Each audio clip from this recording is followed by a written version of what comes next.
안녕하세요. 나무 아카데미입니다. 저희는 내신 및 모의고사 대비 다양한 국어학습 자료를 제공하는 문제은행 사이트입니다.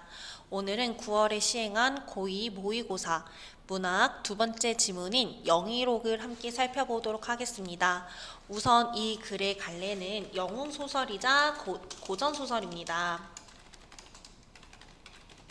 서술자의 평가, 서술자의 논평이 들어가는 서술 방식도 나타나기도 하고요. 뛰어난 능력을 지닌 인물이 등장하는 갈래가 되겠습니다. 그렇다면 영희록은 과연 어떠한 특징을 지니고 있을지 함께 살펴보도록 하겠습니다. 옥소가 노래를 그치고 잔에 술을 가득 부어 나오니 소은성이 술잔을 잡고 좌우를 돌아보며 말했다. 자, 여기서 말하는 이 소은성이란 인물이 바로 중심 인물인 우리 손기와 대립하는 대립인물이 되겠습니다. 5원시이거나 7원시이거나 먼저 지은 것을 본받는 법이니 혹여 화답하기를 더디게 하지 마십시오 라고 하면서 시를 지어서 화답할 것을 요구하고 있습니다. 말이 끝나자마자 형 한림과 세 동생이 차례로 글을 지어 읽으니 기녀들이 차례로 노래를 부르고 술잔을 내왔습니다. 이때 손기는 머리를 깊이 숙인 채 가만히 앉아 있었고 반선은 돌아서서 귀밑을 다듬고 있었습니다. 자, 소은성이 시를 지으라고 요구를 하고 있는데 이 손기와 반선은 이제 다른 짓을 하면서 갈등을 하고 있는 거죠. 그것을 본 소은성이 화가 난 듯 얼굴색을 바꾸며 말했습니다. 우리들이 아무리 재주가 보잘것없어 먹을 덜을 폈다 하더라도 손 선생이 어찌 뛰어난 시로 답하지 않으실 수 있습니까? 자, 여기서 말하는 손 선생은 바로 손기를 말하는 거죠. 너 왜 화답을 안 해? 라고 말하는 겁니다. 술 먹는 예절은 군대의 명령보다 엄하고 시 짓는 예는 법률보다 더 엄한 것입니다. 라고 하면서 손기의 잘못을 남들이 보는 앞에서 지적을 하고 있습니다. 위에서 잘못하였으면 그 아래 군사들도 또한 죄 없지 않습니다. 여봐라, 어서 반선을 잡아 얼굴에 먹을 칠하도록 해라 라고 하면서 이제 손기의 아랫사람인 이제 신하인 기녀 반선을 벌주어서 손기를 모욕하려고 하고 있어요. 그리고 옛날 진나라 석숭이 금고건에서 잔치하면서 시를 짓지 못하면 벌로 술 석잔을 먹게 한 예를 따라 강물을 마시게 하라 라고 하면서 중국의 고사를 인용해서 나 이렇게 해도 돼 자신의 행동에 권위를 부여하고 있죠. 좌우의 기녀들이 반선을 잡아 화관을 벗기고 얼굴에 먹을 칠하자 반선이 부끄러움과 괴로움을 견디지 못하고 말했습니다. 첩으로 하여금 글짓는 신선을 모시게 하지 않고 말 못하는 부처를 받들게 하였으니 이는 첩의 죄가 아닙니다. 자, 이 얼굴에 먹이 칠해진 이 기녀 반선은 침묵하고 있는 손기를 말 못하는 부처에 비유하게 했고 글짓는 신선을 모시게 하지 못한 게 내 죄는 아니다 라고 하면서 오히려 맞받아치고 있죠. 소은성이 그 말을 듣고 웃으며 답하였다. 네가 손 선생을 만난 것은 한번 손을 잡은 관계가 아니라 100년 인연인 것이다 라고 하면서 너랑 손기는 천생연분이야, 인연이야 라고 말을 했습니다. 네가 이미 손 선생을 모시고 있으니 좋든 싫든 네 스스로 감당해야 할 것이다. 자, 이제 얼굴에 먹을 칠하였으니 빨리 물을 떠서 손 선생에게 권하여라. 자, 네가 좋든 싫든 너네 둘은 인연인 거니까 네가 빨리 내가 말한 대로 행동해 라고 하면서 강압적인 모습을 보이고 있어요. 얼굴에 먹을 꺼멓게 그린 반선이 그제야 뾰로통하게 입을 내민 채 물사발을 들고 손기 앞으로 나셨습니다.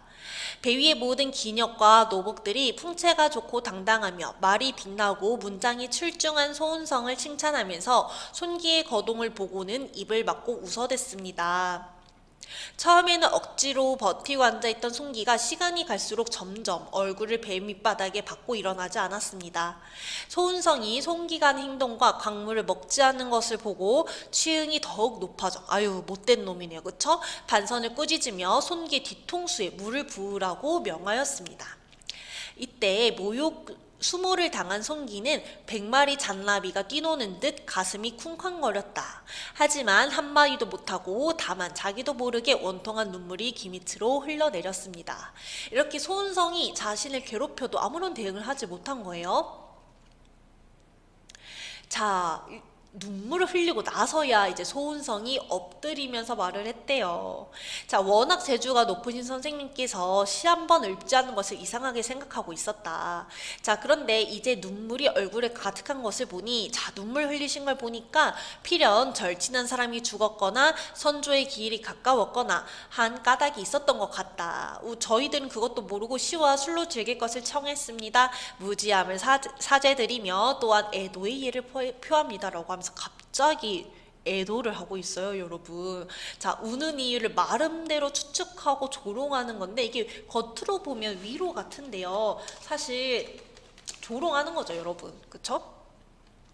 송기는 이때 이 사건 뱃놀이를 계기로 출가하여 학문과 도술에 통달한 후 돌아온다. 자, 이제 영소설의 특징이 나타났나 보다. 그쵸? 뛰어난 능력을 갖추게 된 거예요. 순기는 동서인 소은성을 포함한 처가 식구들과 이제 다시 한번 뱃놀이를 가게 됩니다. 자, 소은성은 한편으로는 우습게 여기기도 하고 다른 한편으로는 변한 손기에 대해서 의심을 하며 실수하였다. 자, 술이 취하고 흥치가 높아지자 형 한림은 검고를 잡고 소은성은 해금을 가져와 곡조를 타기 시작했습니다. 또 이제 뭔가 괴롭히려고 하는 거죠.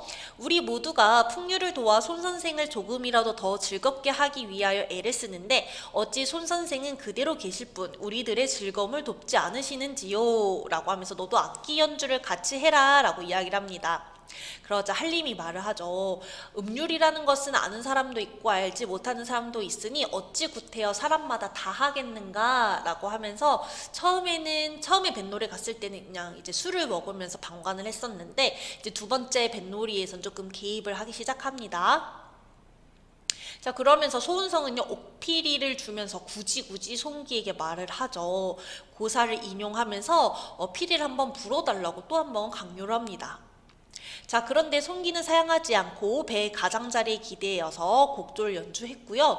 그 소리에 흘러가던 구름이 멈추고 모래톱에 앉아있던 기러기가 놀라 울며 가을바람이 일어나고 언덕잎에 버들잎이 다 떨어졌어요. 고전소설의 특징인 비현실적 요소가 드러나고 있는 부분이네요. 자, 계속 부르니까요 강물이 솟고 고기가 뛰어오르고 학들도 울기 시작했대요. 다들 놀란 거죠.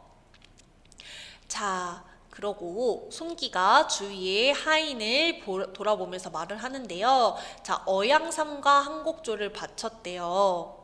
자, 이거를 바치니까 물위가 울리기 시작하면서 큰 바람이 비를 몰고 왔고요. 자, 자리에는 모진 우리와 번쩍이는 번갯불이 내리쳤습니다. 자, 도술이 엄청 뛰어났다는 것을 알 수 있네요.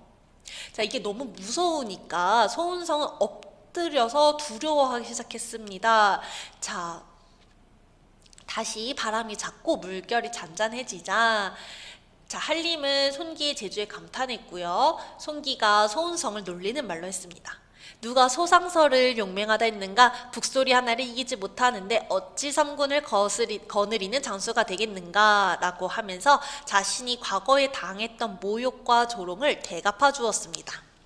그렇다면 저희는 관련 문제를 풀어보도록 할게요.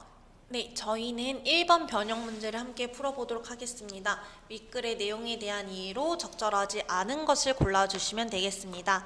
학생 여러분들은 영상을 잠시 멈추시고 1번 문제를 스스로 풀어보시기 바랍니다.